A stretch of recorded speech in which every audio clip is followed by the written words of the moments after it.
can go to speaker view for the recording at least. So thank you to everybody who's here. Lori Greene is one of our advisory board members. She's also, you met her at the opening day at the Zucker, right? She talked about lesser known industry jobs, and she has put together this panel all about production accounting with some of the more amazing production accountants in the field. So I am so grateful to you for organizing this. I'm grateful to all of you for being here. And I will now turn you over to Lori. Hi, nice to see everyone sort of kind of again. Hope you're all well. The reason we decided to chat a bit about production accounting is it is one of those roles that are lesser known, that are more in demand, although production has decreased a bit. And so every role now is not as much in demand as it was, but hopefully that will come back.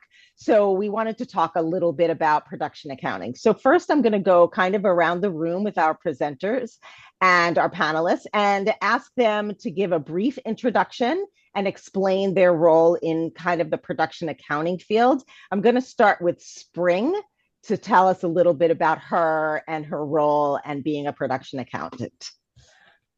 Great. Hi, everybody. It's really great to see you, and I'm glad I got to see your faces mostly for a second. Um, I think you've also seen my little video mostly. So I'll try not to double what I said in the video, but I'll just tell you that when I was a student, I was totally focused on theater. I was an actress and I was a writer and I produced theater on the side, and that was just my whole world. So I even went to college for theater studies, etc. I started that way and then moved to New York as an actress. And then just to make money, I would assist people in production. So friends that I made who were working on the other side of the camera would ask me to day play, like just come in and help them out. And so that is the funny way that I got into production and learned a little bit about accounting. But one thing I want to say about production in general, which you probably already know, is also really true to accounting. It's very apprentice based as an industry. It's a place where you really learn on the job. So for me, I had no idea what went on in a film or television production until I was actually just in it doing it.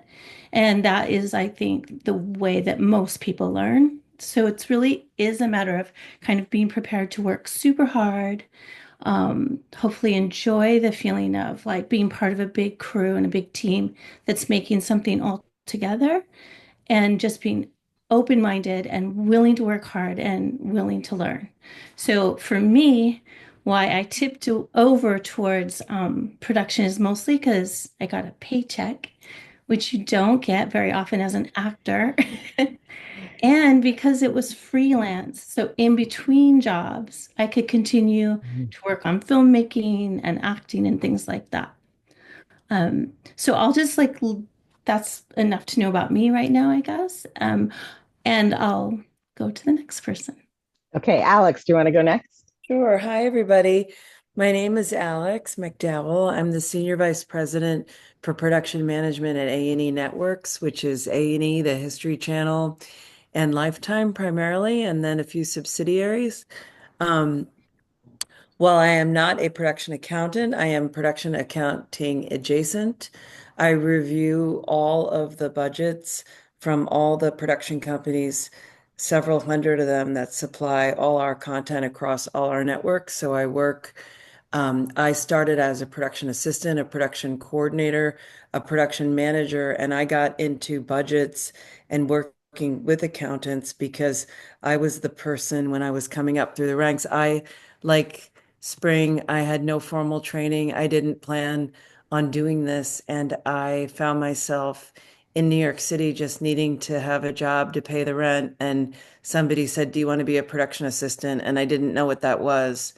but I just was psyched to show up there and be around the action. And I found myself doing petty cash and things that had to do with money. And the next thing I knew, I was doing budgets, and then fast forward like 35 years later, I'm doing what I do now. So I like to say that I report to the CFO of A&E Networks. We actually recently changed our name to A&E Global Media. I've been there for 22 years, so I have to get used to saying that. That was last week. And I'm called like the budget whisperer, because if the programming executives get really excited about their shows and they say we want to make this show and it's going to cost that, and I'm the one who can talk about why it costs what it costs, or should it cost that, or do we want to pay that?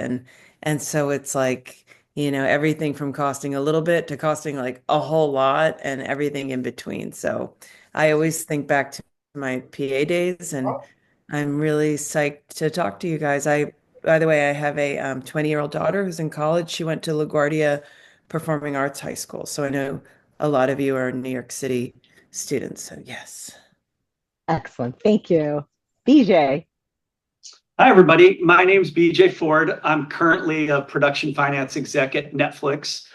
Before I came here, I was a production accountant in TV series, 1 hours and half hours, primarily for 20th Century Fox. And then before that, what brought me out to LA was, I had an interest in entertainment. And unlike you all today that have these great resources, back then it was like the year 2000, there was barely anything on the internet on like how to break into the entertainment industry. I luckily had one family friend that worked at Fox. So I moved out to LA to go to grad school at USC. And then still not knowing I just wanted to work in entertainment, I actually went into representation, and I became an agent, a talent agent, and a talent manager after that. I did some indie production, and then I finally realized like what I wanted to do, and I switched into production accounting. I started out as an assistant on Family Guy. That was my first show, and I did some animation. And then after a couple of years, I realized if I wanted to kind of grow, I needed to switch over to the live action side, because back then there wasn't a Netflix doing a ton of animation, it was pretty much Family Guy and The Simpsons at that point. So I switched over to the live action, and I worked on shows like This Is Us and Last Man on Earth and stuff like that. And then eventually I had some friends that had come over from the Fox side to Netflix when we were really kind of growing a lot, and an opportunity opened up here, and I came over, and it's been, just over 6 years now, and it's great.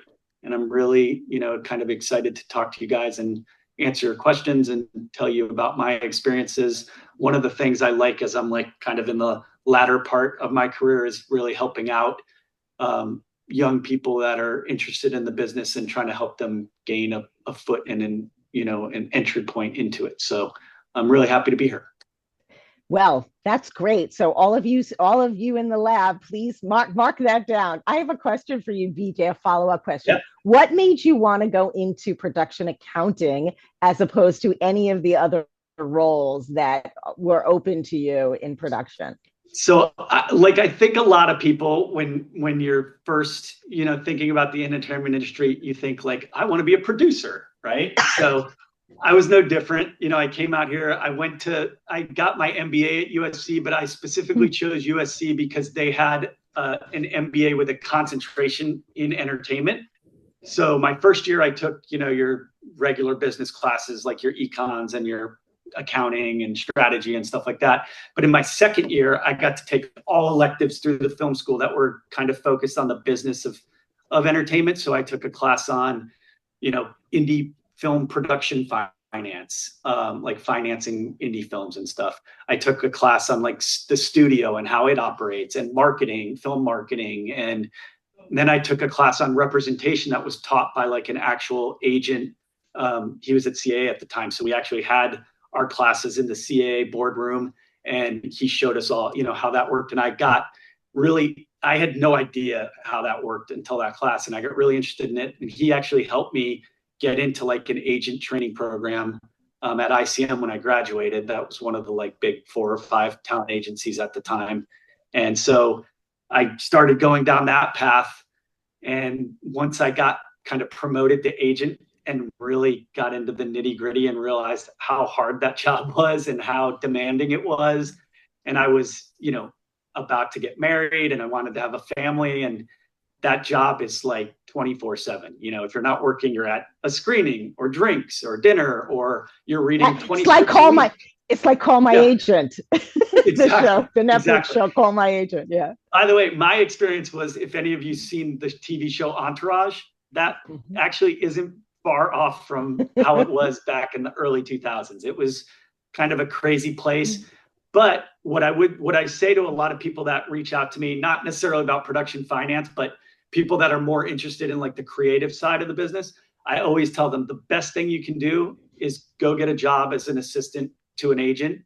You learn in a year, you learn what film school would teach you. I mean, it's really eye-opening. All the information flows through the agency, so what studios are greenlighting who's going to direct these, who's going to star in these. Like, you learn everything about the business. So I just was on a call the other day with a college student that's interested in moving to LA, and he wants to be a producer and he's interested in the creative side. And he was asking me, like, what should I do? And my advice was, go work at one of the big 3 agencies, and you'll make connections. You'll learn how everything kind of coexists in the business, and it's just a great starting point. So I'm glad I started there, but I'm also glad that I pulled the plug. And the reason I ended up in production accounting was because my brother when he moved out here with me, he had started out as a clerk, an accounting clerk, and we can talk about like the different roles on accounting staff, but that's kind of the entry level accounting role. And he had already worked his way up. By the time I got out of representation and wanted to move over, he was a key accountant, and he was working at 20th Century Fox. And he called me one day, and he knew I wanted to make a switch. And he was like, they're hiring someone at Family Guy. Do you want me to pass on your resume? And the rest is kind of history from there. And nice. I was business minded. So like production, finance, and numbers work for me. Like, it just took me a minute to get there. I wasn't cut out to be an agent, but I'm cut out to be a finance person, or a production finance person, at least. Thank you.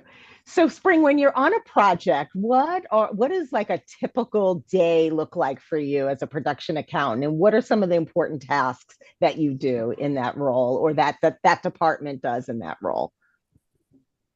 Well, like BJ mentioned, we have a pretty typical structure of positions. So each one of those days looks a little bit different. I'm the department head, so I want to talk a little bit first about what BJ said about what your day looks like, because you spend a lot of your time at first being a clerk, and then maybe a second assistant, a first assistant, and then what they call the key accountant. So you kind of work your way up the ladder, right? And the clerks learn to file everything, to organize, to digitally file, to communicate sometimes with incoming vendor questions and things like that. It's actually a really important position to the whole department. I want to say, yeah, it's the lower paid one, but it's a really important way to learn about production as a whole. So I want to say, like, not to be shy or feel like, why would I bother being the filing person? Because the filing person sees every single thing that happens in the entire production, because every single thing is paid for, right? So it's a great way to get an introduction to production. And then your second assistant might handle all of the accounts payable, meaning like all of the invoices that come in and have to be paid. And then maybe another second assistant handles like all the credit cards or the petty cash cards.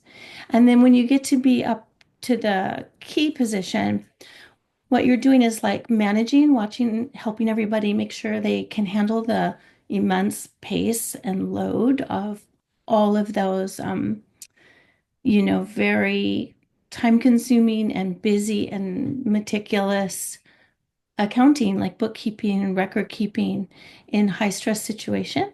So you're the manager of the department, but also you help create the budget and then run the budget throughout, and you cost report, which means that every week you have a cost report that you create for not only the line producer, but for the studio so that everyone knows like how much money in the budget have we spent in every single part of the budget? How much do we have left to get through this project? Where did we go over? Where are we under? And I think a good way to think about it is I don't know if you guys know there's like a game called Pachinko, which is basically like pinball, but it's vertical on the wall. And you drop these balls into the top and then you like flip the levers around to make sure the balls all get down to the right places. Well, I think of production accounting as like, okay, we have $20 million and we're going to make this movie. And you just have all of these columns where the money is going to come down fast. And you help decide as like, oops, this ball's going too far this way. We need money over here. We need money over there. We need our money over here. You help everybody figure out that puzzle as you spend the money. And you have to have some responsibility for keeping the project in budget. So it's like a daily strategizing and recording and talking a lot, which is why my voice is like it is right now, because I'm in the middle of a project. Thank you. Alex, can you talk a little bit about on the studio side, what your typical day is like and how you work with somebody like Spring? Well, there's no typical day, and that's why you might see my cat in the frame because she's not used to me being home and I'm here. I try to give her my time. But things that happen in the course of my day are interfacing with the creative executives, about 40 of them across all of the networks. Everybody's got their passion project and everybody's trying to get their budget reviewed so that I can put a stamp on it and say it passed me before then they can take it into the next level. It's like a board game of like, then does it meet all the other criteria for the company to consider it? And so in a typical day, I try my best to balance. It's like, playing like some sort of a video game where like lots of people have different needs and some people are louder than others. But yet there's a certain number of people and there's a certain number of programming hours that have to get greenlit every month. And there's a certain pot of money that there is to spend. And so it's a little bit of a puzzle of that.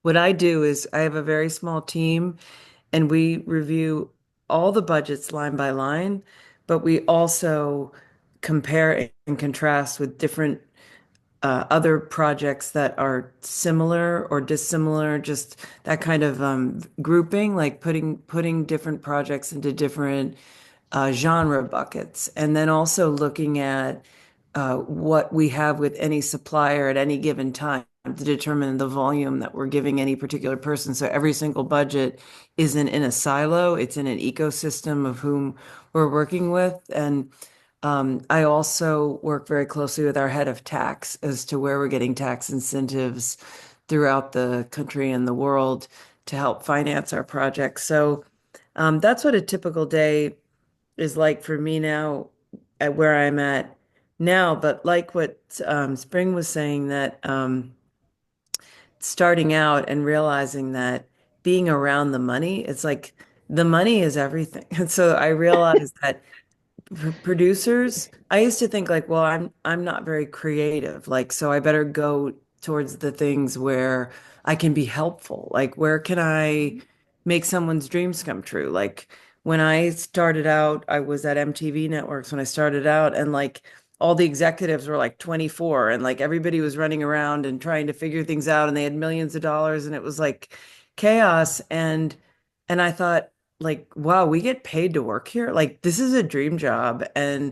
And I found my calling was, how do you manage chaos? Like, it's actually not chaos. Like, what do you want done? Like, break it down. Like, just like, what do you need and who needs it and what's it for? And then people said, like, oh, wow, like, you're, how'd you know how to do that? And it was just honestly just my way of wanting to be around it. So that, that's a little bit on both ends of my journey of what a little bit of a typical day is. But I just want to really, this is a production accounting seminar. And like I said, I'm production accounting adjacent, but just to underscore that when I was starting out, a director told me, always stay close to the camera whenever possible, because no matter what you're doing, you always want to be close to where the action's happening, but also to be close to the money. Because without the money, I've done music videos that were $10,000 and I've done commercials when I first started out that were $1 million. And I thought these were both 30 seconds. So I don't understand. Like, what's the range? And so it's really interesting to stay close to the money. And by the way, I have no money background. I studied nutritional science. So that, That's a theme that I think we're going to go into in a minute. I'm So so happy to hear because yeah, I've been pushing the idea like don't sweat what you study in college too much. yes, So that's great. yeah. BJ, why don't you answer the question about a typical day? Yeah, so a typical day for me is kind of twofold, right? So as a production finance exec, I have, a slate of shows where I'm managing the Springs of the world. So I have production accounting, production accountant and teams that are reporting into me. They're sending me the budgets and the cost reports that Spring was referring to. Me and my team are looking at it and evaluating it and making sure we're on track and that everything looks good and there's no, red flags.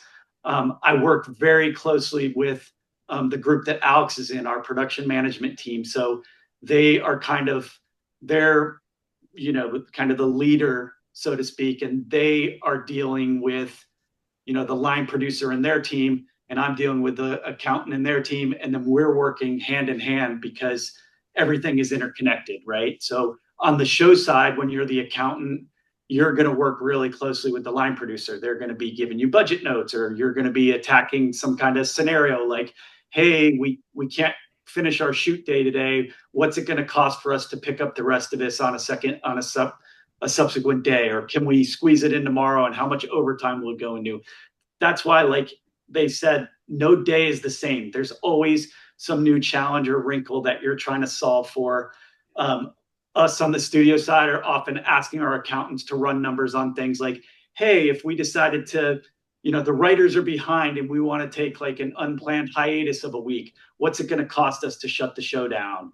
Or, just any number of scenarios pop up on the daily basis, and we lean on our accounting teams to kind of get us that information. And then also, besides this show management, internally, I'm working with production management and post and VFX and music and creative and our legal team on development projects that maybe we haven't greenlit yet, but we're starting to put initial budgets together. Or we may, a lot of times, especially in today's day and age, we're doing multiple scenarios of like, well, what if we take this show to Vancouver? What does that look like versus Prague versus shooting it in LA or New York?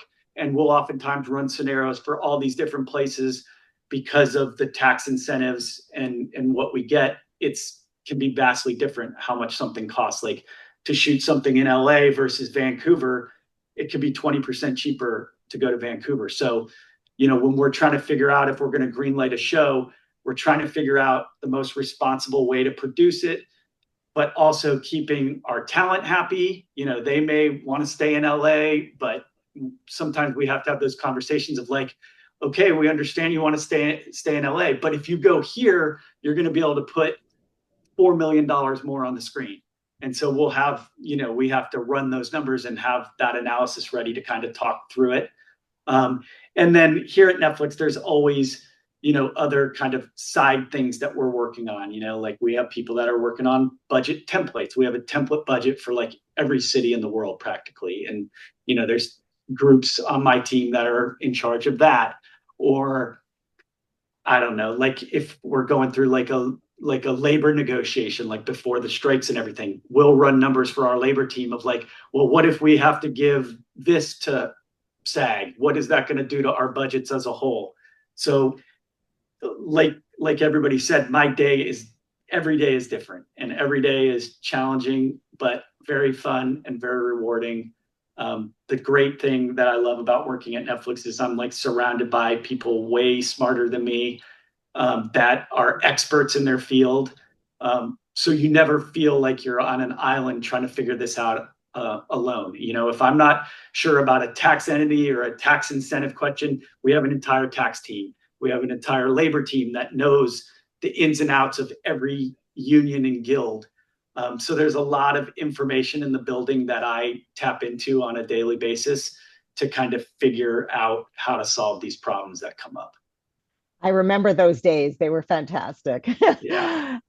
So I'm going to go to you, Alex, and talk about what are some of the skills that you think are good to make a really good person in finance, whether it's at a studio or a production accountant or anywhere. What are some of those skills that you think are necessary?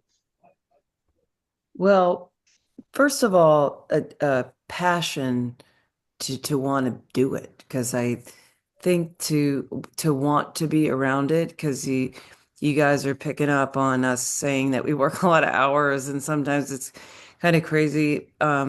It If you love it, it's not necessarily a skill as much as it's a requirement to want to be around it. And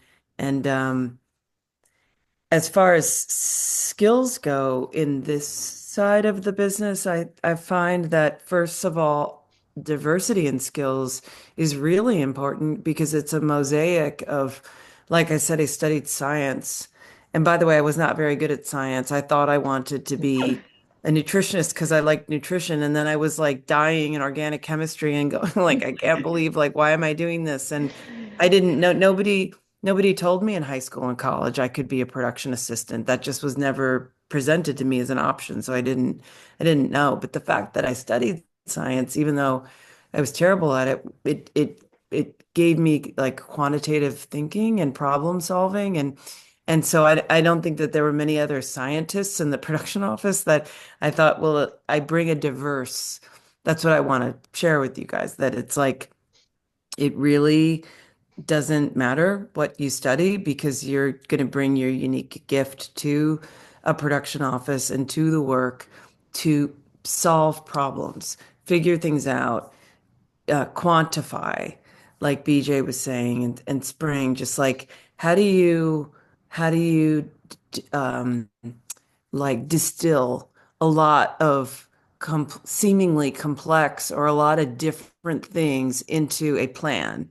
And also, one thing that I personally believe helps is just to stay calm.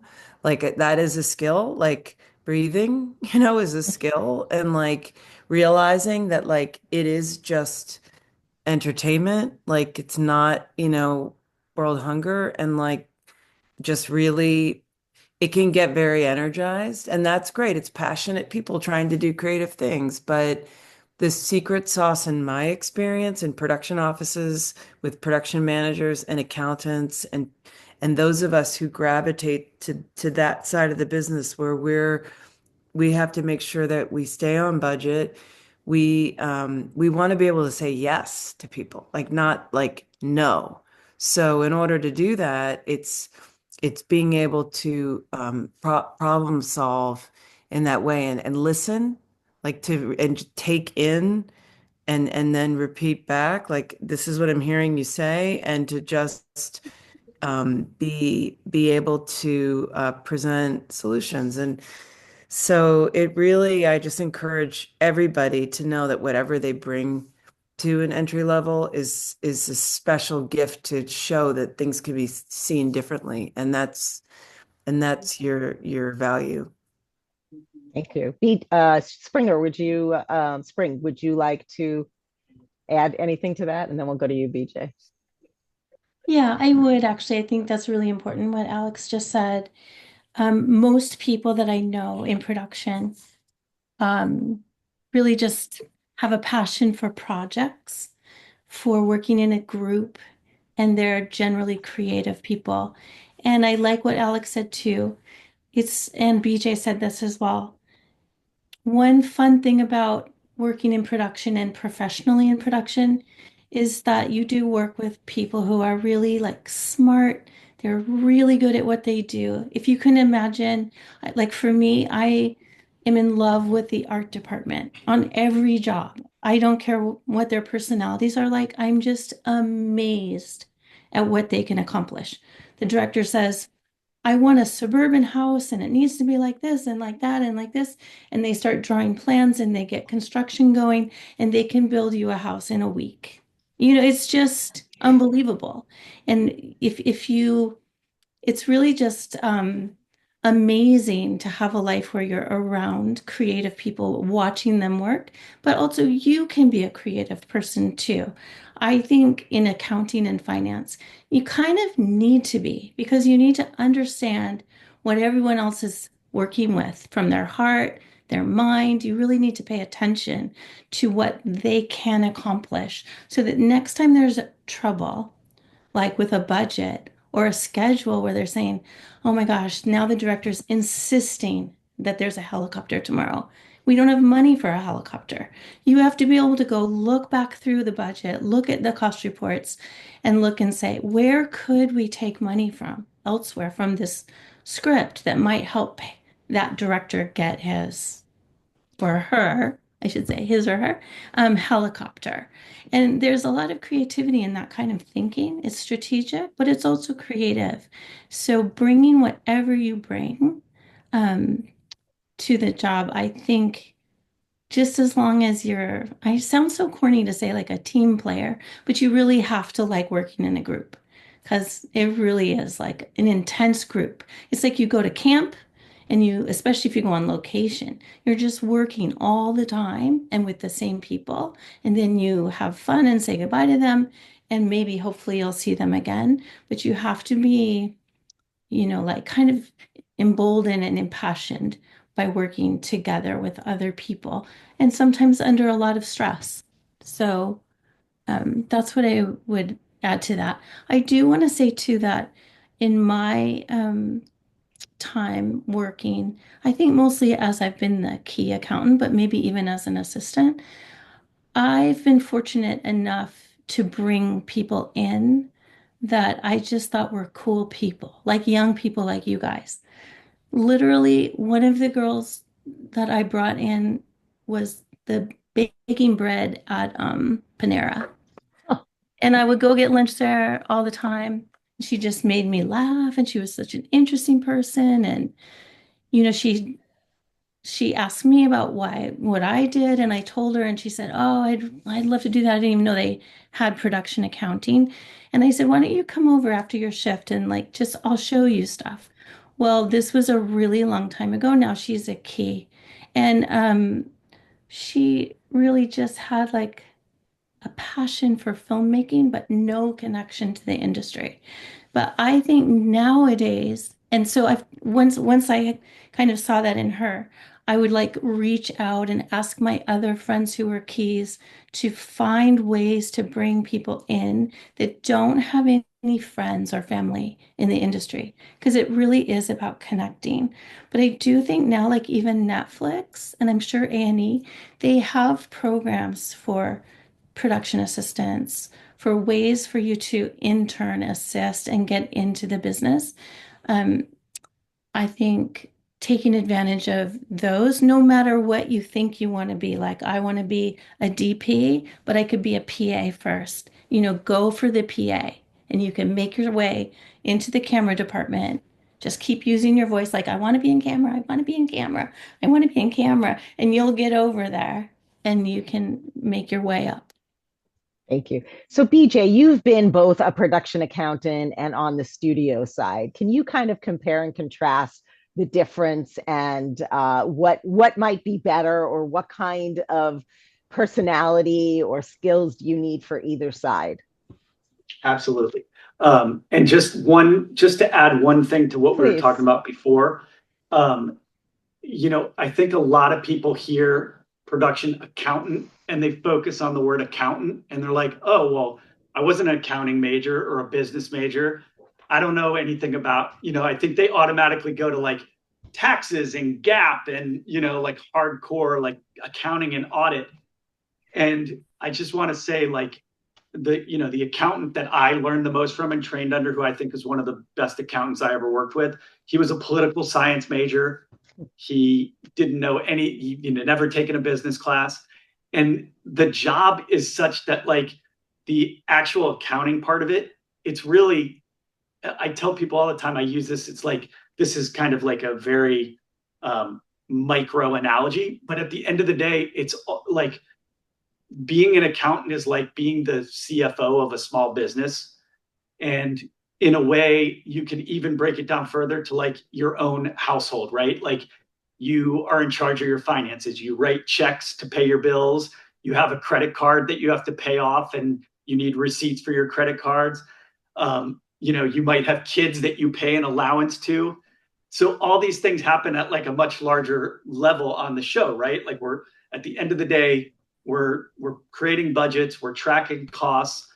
How we track those costs is by entering them into our accounting systems. So we're paying invoices, we're paying our cachet or our Amex credit cards that some of the crew members have.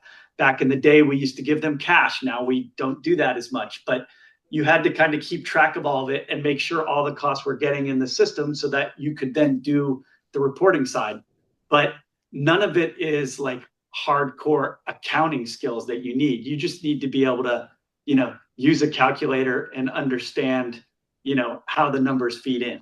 So if you're not a film major or a business major, or, I mean, I even had assistants that came straight out of high school. Like, they never went to college. They were doing something else. And, they started out as a clerk and they worked their way up from the bottom, and they're now accountants. So it's one of those industries that, like, you don't necessarily learn a lot about. There may not be a production accounting class in college that you take, but it is kind of open to, any number of folks that are just interested in, the numbers and passionate about the film or TV business. So just wanted to add that.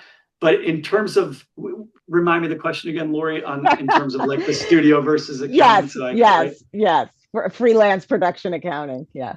Yeah. So it is very different, right? When you're freelance, you have a lot more flexibility, which can be good or bad, right? You're going from each show to each show, and you're technically, like, if you do a Netflix show as an accountant, you're not technically hired by Netflix. We create an entity, and then we have a payroll company like Entertainment Partners or Cast and Crew or Green Slate that kind of pays that entity, and you're an employee of them. So you're not a Netflix employee. You're not getting Netflix benefits. You're getting your benefits either through your accounting union, or like there's a non-affiliate group which gets not part of a union, but you get union benefits. That's how you get your health care and pension and things like that. But you get paid by, the payroll company on record. So the great thing about that is you're on a show. When the show ends, you move on to something completely different. So we've all been on shows where it's, either really hard or maybe not the greatest line producer or whatever. And you're like, oh, I can't wait for this show to end. And then the great thing is it does, and you move on to the next one, and it can be a totally different experience. So you're constantly like resetting the clock.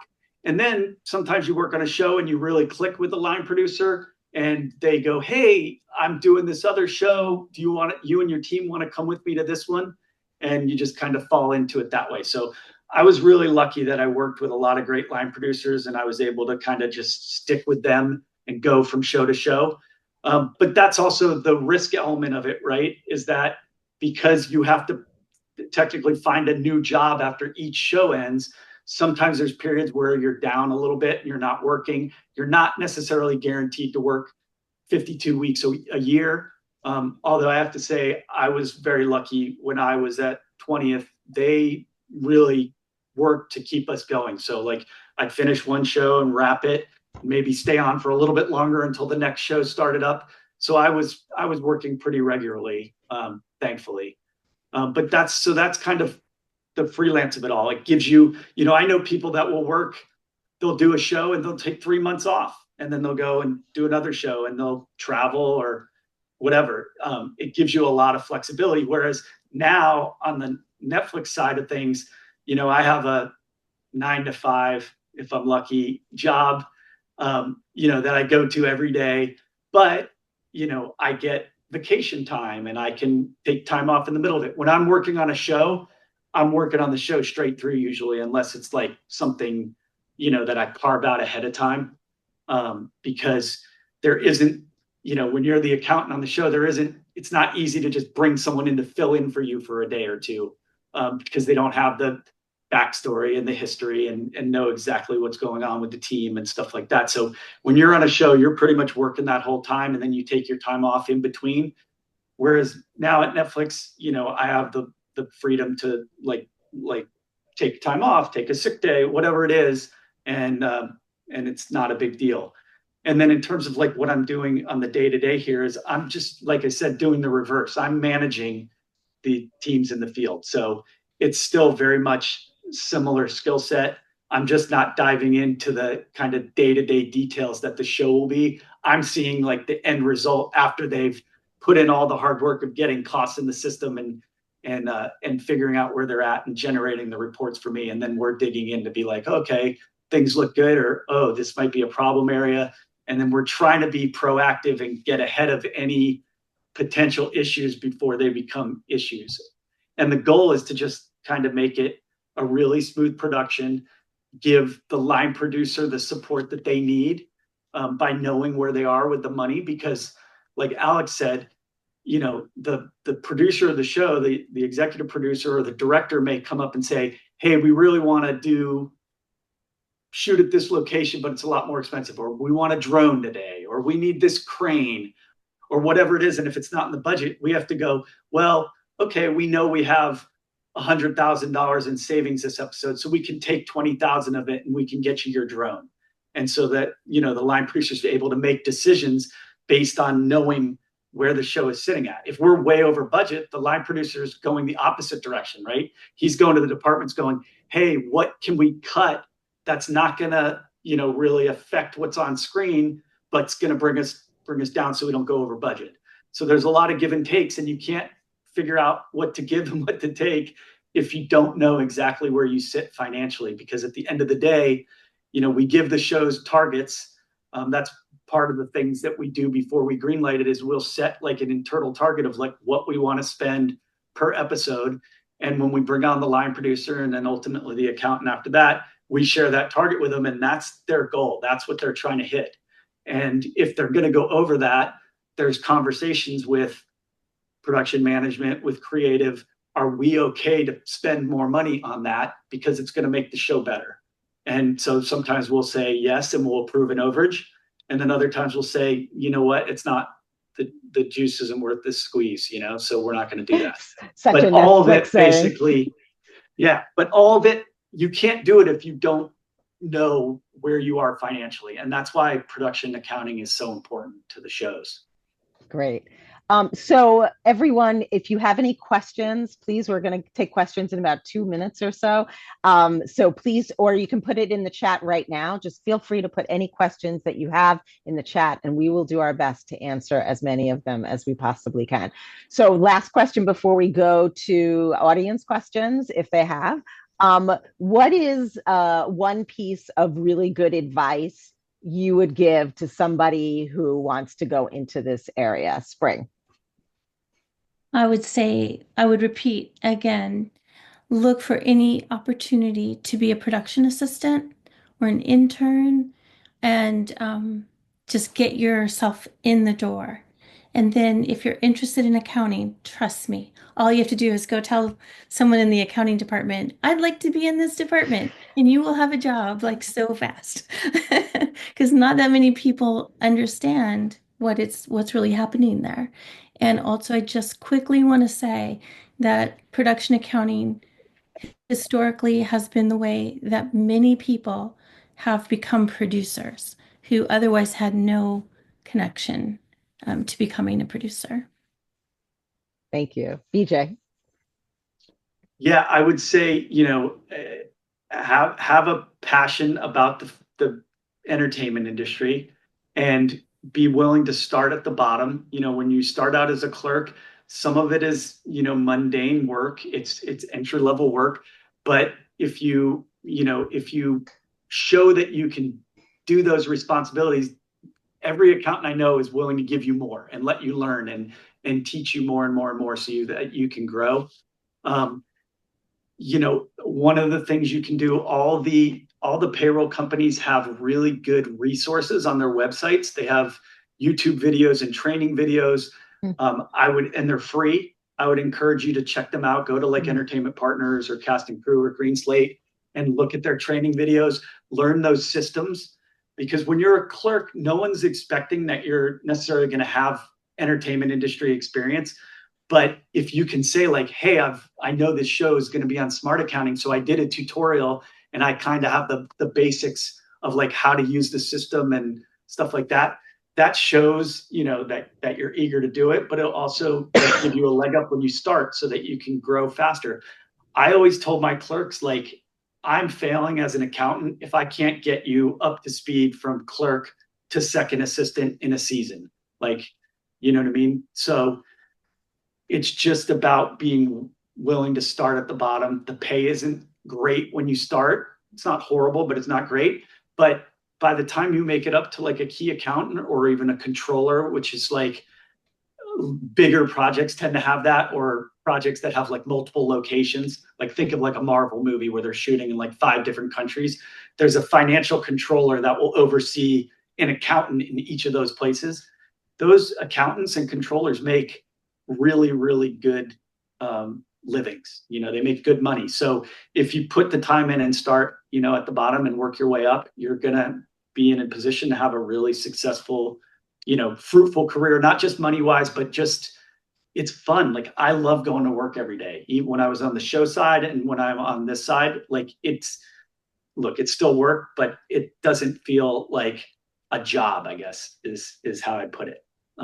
So I can't say enough about it. I'm glad I found this career, and I hope to just stay at Netflix until I retire because I love it so much. So Excellent. Alex. Well, my best advice to starting out is to look wherever you think you might be able to get a chance. All you need is one chance, like has been said here. And then once you get that chance, then you are the first one on set and the last to leave.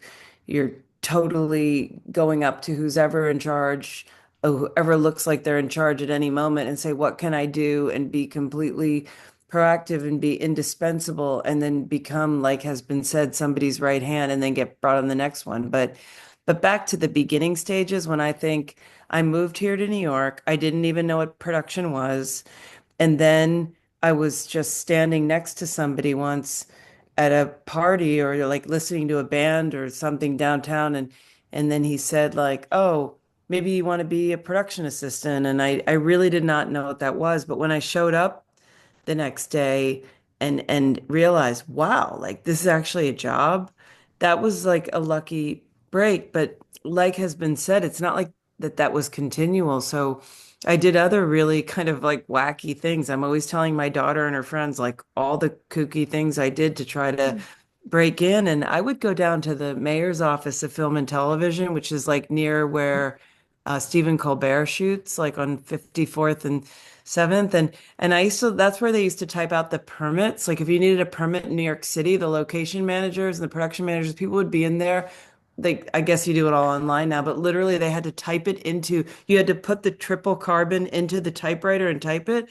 And when I did that once and I realized who was hanging out there, I would just go hang out there to see like, what are people working on? And I had a pager. Like I literally had a pager where if I just knew if somebody would call me, I just needed one more, I needed to string together those breaks until I had enough of a ecosystem. And also as has been said here, to be a nice person to be around and be loyal to not only the people you're going to work for, but the people that you work with.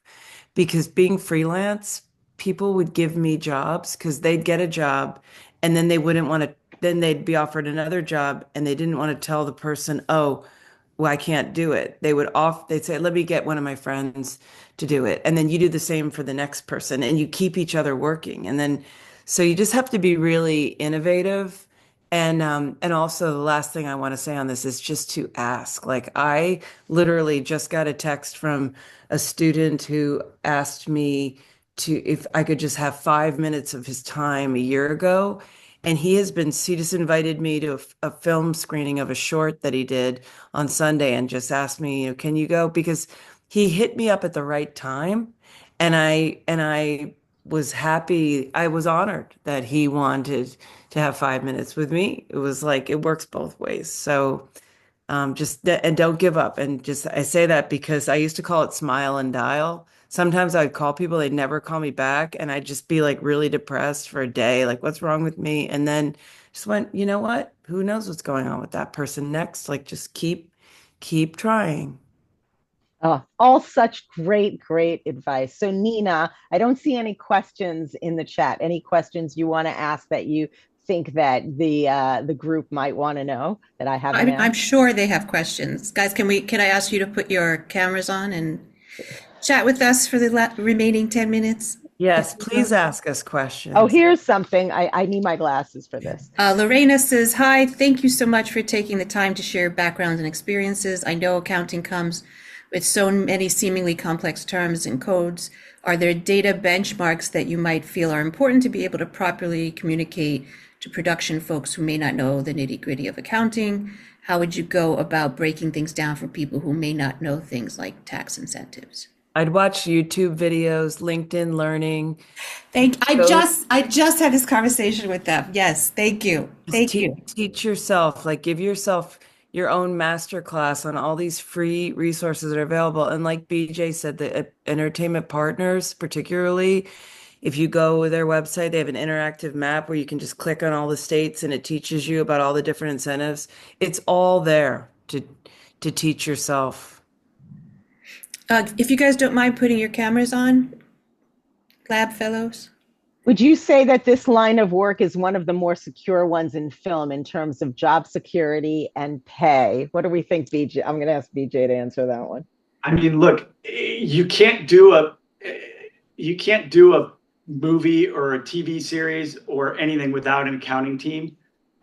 When I started out, we would have 5 people on an accounting team to do a 1-hour show and 3 people to do a half-hour show. Now I have some 1-hour shows that have teams of 12 to 14 people, depending on the size of the show. So there are, production lately has been a little bit slower, but traditionally, we're still like our production budget every year is still growing and we're making as many shows as we have and the teams are getting bigger. So I think, it's a great place to work. Like I said, everybody needs an accounting team. You can't do a show without it. So that's not going to go away. So I think it's a fruitful place to work if you're interested in numbers and you're interested in, making TV or films. Jess asks, it was mentioned that there are long work hours. Do you still find you have the ability to create good work-life balance? Spring, maybe you can answer that one and then I'll give you to Alex to answer. The truth is, all production, it's really long hours. Film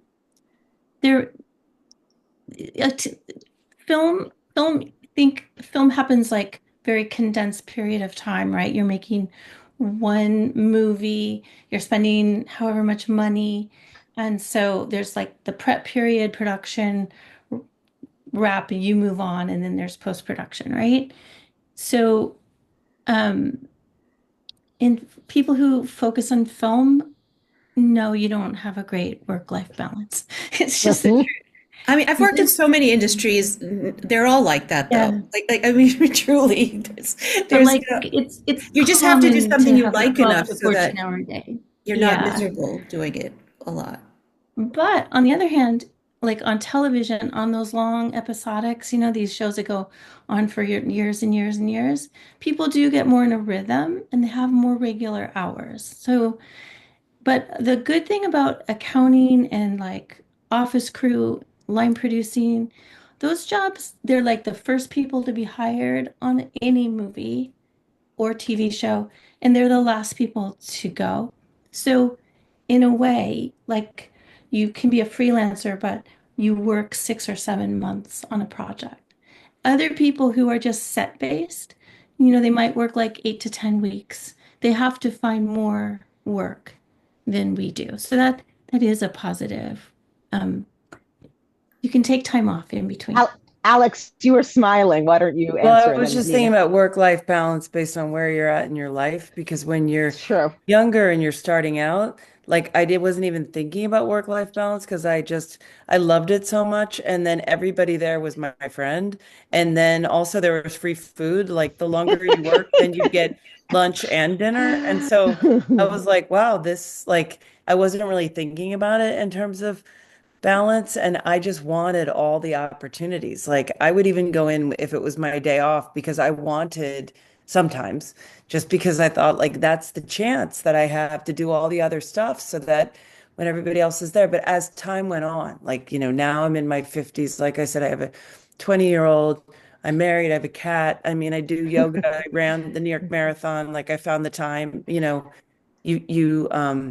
find the time, because the more balanced you are, the better you bring to the work so that you're not a crazy maniac and you can think and get sleep. You have to in order to be able, but yeah, it's where you're at in your life and if you're having fun and enjoying it.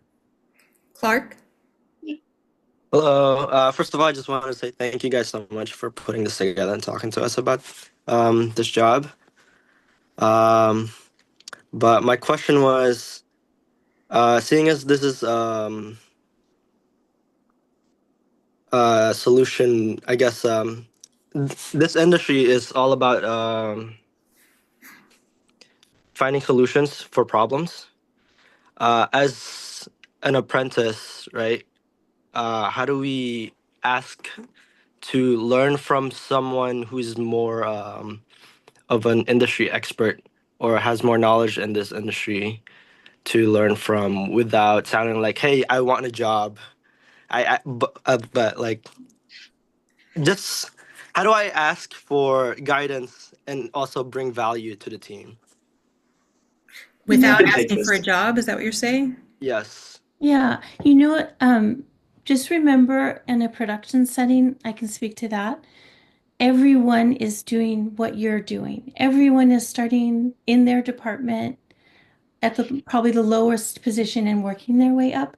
So it's nothing to be shy about. It's like everyone's learning from their team and everyone else. And the team wants you to learn so that you can be a better support. So there's a lot of teaching that goes on just naturally in order for everything to get done. And I think just by even, working hard, and I think Alex said like asking, is there anything else I can do? I remember once when I was a second assistant, someone called me like, are you available for this next job? And they said, we heard that you ask if there's more to be done. I'll never forget that because I just grew up in a family business where I was expected like to work all the time. So you couldn't really be done until all the work was done, right? So I guess what I did as an assistant, I'd look around and think, oh, is there anything else to do? And that got me that job. I've never forgotten that. But I do think it makes an impression. BJ, what is the typical, thanks, Clark. BJ, what is the typical hiring process for production accounting roles? Do you typically hire internally? And this is from Becky. Yeah. So when I have a show that's staffing up, once the line producer's on, because I usually want to just kind of work with them to make sure we're finding a good fit. And sometimes they may have accountant ideas that they like. So once they're hired, I'll have that conversation with them. But I'll usually have an idea based on what city we're shooting in of like, a short list of accountants that I know are available that would be a good fit for the project. meaning they've done shows at similar size, or they know that tax incentive, or whatever it may be. And then, I'll reach out to them and kind of hone in who I think is the best one. And then I usually have them just meet with the line producer to make sure that they click and they're going to work well together. And then once I get there, then we make a deal and we agree on their rate and we hire them. And then they will typically bring on their team. But if for some reason they didn't have somebody, I would also help staff those positions. So like most of the time, like when I was in the field, I had a payroll accountant that always went show to show with me. I had a first accountant that was with me. Depending on the size of the show, I might have to bring on additional bodies. So I might have to hire additional people, but usually I leave that to the accountant to make those decisions, but I'm also here as a resource to help. And, we have a whole database at Netflix of accountant resumes and their availability. So I can go into that database and say like, hey, show me everybody that's available right now. That's a first assistant accountant that is in New York. And I'll get a list and I can share that with the accountant and go, here's a list of people and their resumes of first assistants that you can reach out to and interview and figure out who's the best fit for you. And then once they find that person, they're just we get together, make sure we're on the same page and that there's no issues, and then we'll hire them. So that's how the team kind of comes together. How about like on the studio side, like Alex and BJ, like do you have people in your team? Like how do you hire? I know at least two of our people here who are older and have accounting background or like data analysis background who are interested in this field. Like how would they make that transition? So for that kind of, we call it in-house, like working at the studio, we basically have like 4 or 5 levels. Our entry level is a coordinator, production finance coordinator, and then then it goes associate, manager, director, and then there's VPs, but they're basically like global people. A lot of other studios, it's slightly different. Like a manager here would be like a VP at most places, and then a director would be like an SVP or an EVP. So the entry level job at Netflix is a production finance coordinator. We usually like to find someone that's maybe been on a show or two as like a clerk or a second assistant, just so that they have an idea of what that's like, because at the end of the day, you're going to come in here and you're going to work closely with those accounting teams. So if you don't really understand their day to day, it's kind of hard. Someone like an associate level, we would probably typically want someone that's been in the field and maybe has worked their way up to a second or first assistant. Our manager level and above are usually come in with, key accountant or controller experience. Like I came in with about 8 to 10 years of experience in accounting before, and I came in as at the manager level. But back then we didn't have a coordinator, so there wasn't really an entry level position. Like our coordinators are probably just a year or two removed from college, most of them. So, there's an opportunity for them to get in while they're young and kind of work their way up. Like I wish I had known about that, years ago. I would have probably gone that route. But otherwise it's mostly that's kind of shows, people are coming off shows. Yeah, most of the people have some experience coming from the shows. That's ideal, especially at the higher levels, just so that we need to be able to speak to the accountant and understand their language and what problems they're going through and what their day-to-day looks like so that we can help them. But that's not to say it's a hard and fast rule. My boss was never worked as an accountant. He started out as at a low level and has worked his way up. So there's no hard and fast rule, but I think most of the time we're looking for some experience on the show level. A lot of people will say like, how do I get that Netflix coordinator job? And I'd be like, well, it'd be go be a clerk on a show. Like go do a show and at least. How do you get to be a clerk on a show? Any advice?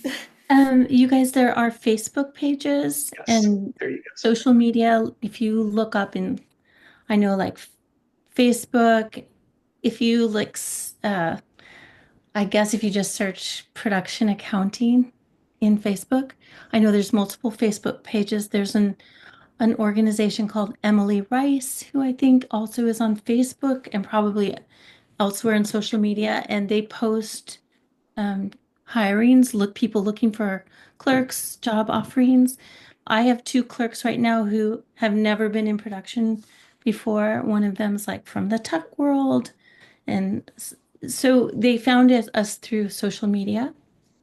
So that's one way to go about it. I just want to throw that in. Good to know. And if Thank you go to Emily Rice's website, just Google Emily Rice accounting and you'll find it. There's an email list you can sign up. Like I still, to this day, I never unsubscribe. So I still get the list, and it has every day they'll send out an email with who's hiring, what the role is, where it is, whether it's New York or Atlanta or New Mexico or LA, or even like international. And by the way, that's one thing I should have mentioned when we were talking about freelance versus studio.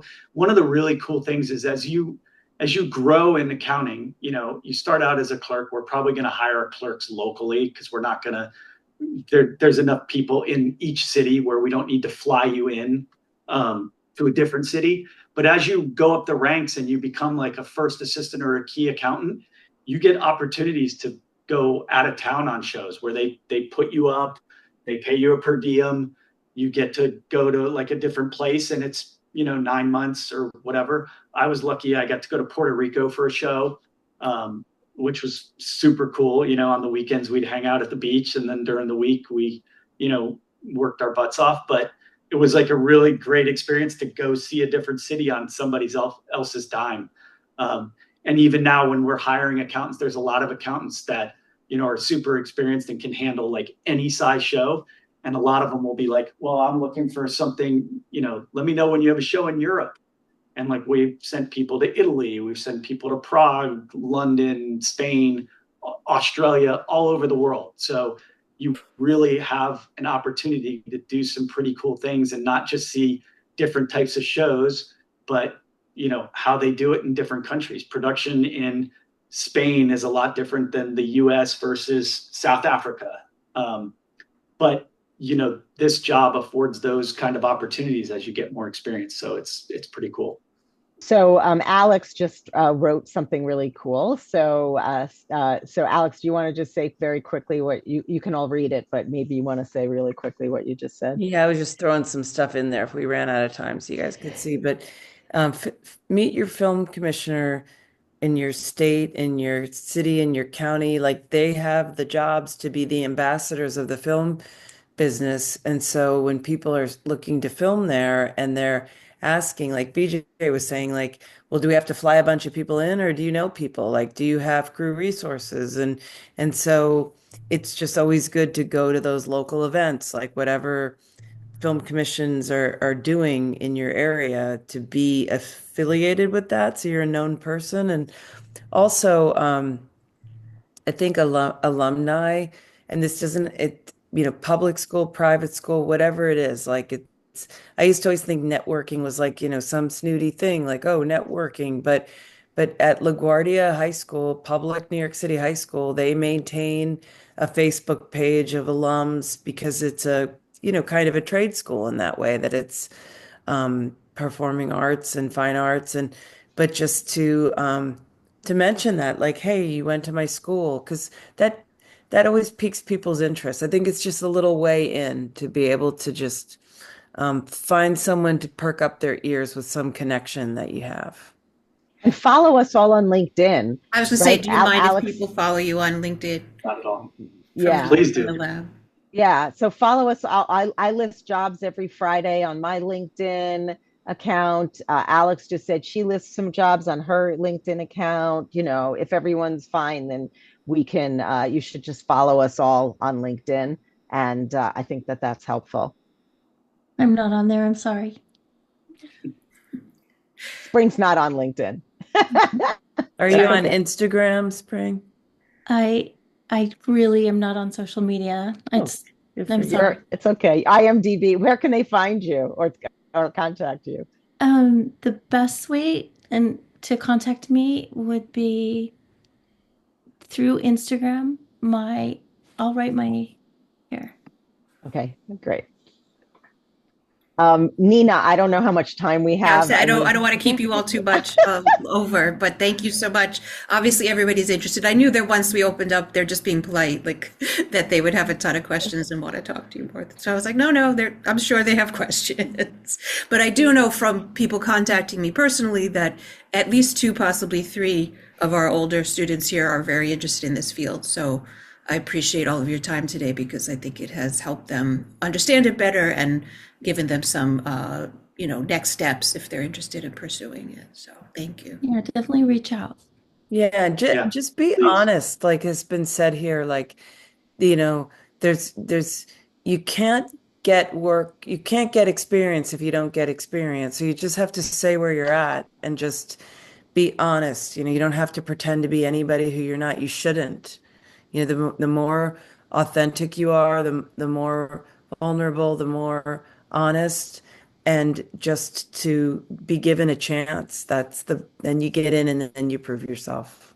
And most of us, we've been there too, right? So if you're a decent human being, you're going to appreciate where you're at. And if you're not, you don't want to work for them. So that weeds them out, right? It's all good. There's definitely an element of paying it forward in this business because it is, you know, truly like an apprenticeship, and it's there. You do have to you hustle between jobs to find things. So you want to network and make connections. So I know I wouldn't be here without there were several people along the way in my career that helped either train me or get a job or teach me about something with the business, whether it was production accounting or not. So I've always taken the tack of like, if I hadn't had that, I wouldn't be where I am. So I'm always happy to help people starting out and kind of give them that leg up, because that first job is the hardest one.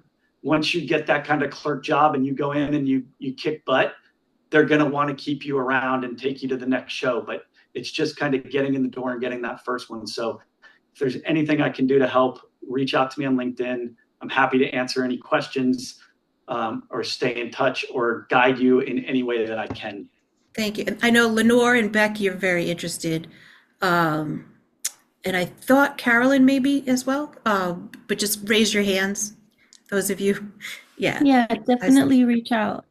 Lenore, Becky, and Carolyn are the ones who came to mind. Lorena, no problem. Thank you. Sorry, I got a personal message. Yeah. But so I just wanted to kind of point them out. So anywho, thank you, everybody. I appreciate your time so much. Yeah, good luck to you guys. And just really, it's great that you're here tonight. That's thumbs up to you for showing up.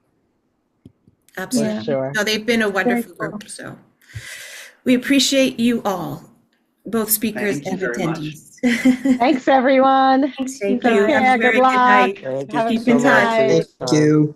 Bye. Thank you. You.